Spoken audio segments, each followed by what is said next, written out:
olhar, de sorrir, de comprar, de admirar, de abraçar, de amar. A alegria do Natal chega através do século, ligando-nos com a alegria de quem experimentou o primeiro Natal. O povo de Deus se alegrou nas profecias que anunciavam o nascimento do Messias.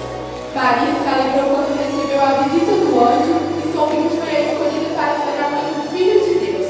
Os pastores, estes ficaram maravilhados e alegres com o cantar celestial de uma legião de anjos. E os magos alegremente curvaram-se diante do príncipe da paz.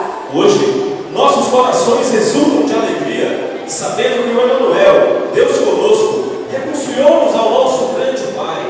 Então, junte-se a nós, comemorando a época, a história, a alegria e, acima de tudo, o Salvador do Natal. Junte-se a nós para celebrarmos Jesus, a alegria do mundo.